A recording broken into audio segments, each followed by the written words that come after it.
నమస్కారం. ఈనాటి మన విశ్లేషణకు స్వాగతం. కటిక పేదరికం నుంచి అత్యున్నత స్థాయికి ఎదిగిన ఒక అసాధారణమైన ప్రయాణాన్ని, పట్టుదల, ఆత్మవిశ్వాసాలకు అద్దం పట్టే ఒక రియల్ లైఫ్ కేస్ స్టడీని ఈరోజు మనం చూడబోతున్నాం. అసలు విద్య అనేది ఒక మనిషి తలరాతను ఎలా మారుస్తుందో చెప్పడానికి ఇదొక సజీవ సాక్ష్యం. ఎక్కడో అట్టడుగున మొదలైన ఈ కథ ఎలా పైకెదిగిందో తెలుసా? పదండి చూద్దాం. ఇదిగో ఈ ఒక్క మాట వినండి.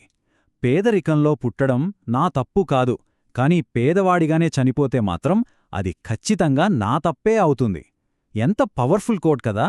ఆ మాట అన్న వ్యక్తి ఆలోచన విధానం ఎలా ఉందో ఇక్కడే మనకు అర్థమైపోతుంది. పరిస్థితులకి తల వంచకుండా తన గమ్యాన్ని తానే నిర్దేశించుకోవాలనే ఆ కసి ఈ మొత్తం విశ్లేషణకి ఒక పునాదిలాంటిది. విభాగం 1.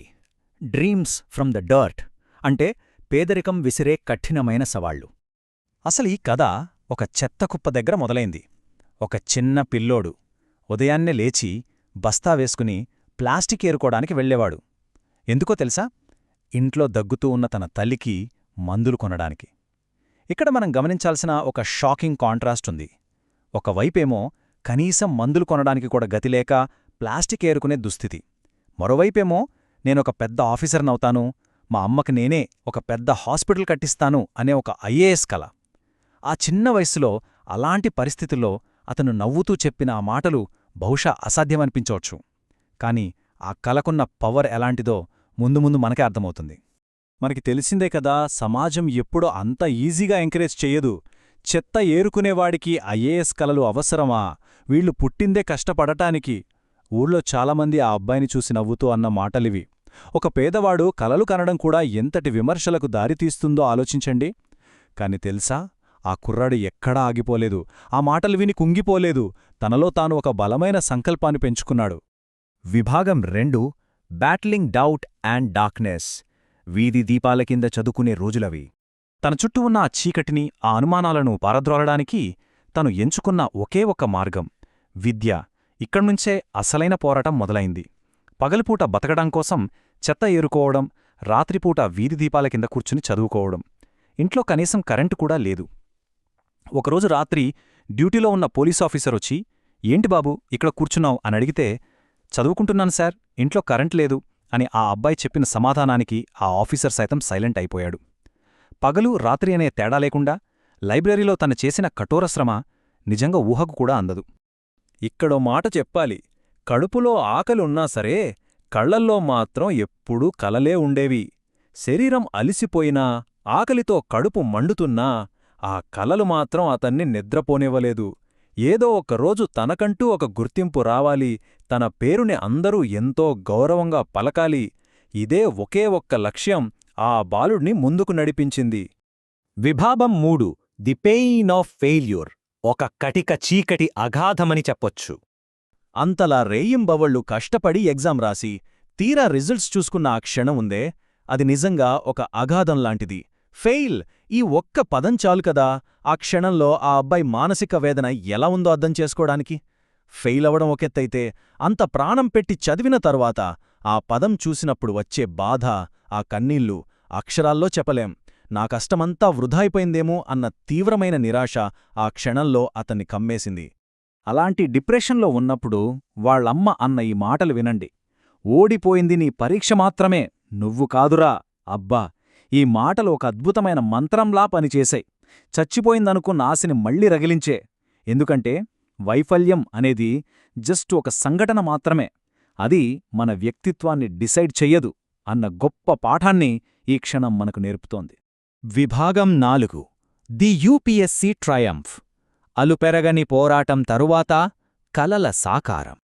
ఇప్పుడు ఆ కుర్రాడు తన వైఫల్యాన్నే ఒక పాఠంగా మార్చుకున్నాడు. మళ్లీ పుస్తకాలు పట్టుకుని లైబ్రరీకి వెళ్లాడు. ఇక్కడ మనందరి ఒక ప్రశ్న రావచ్చు.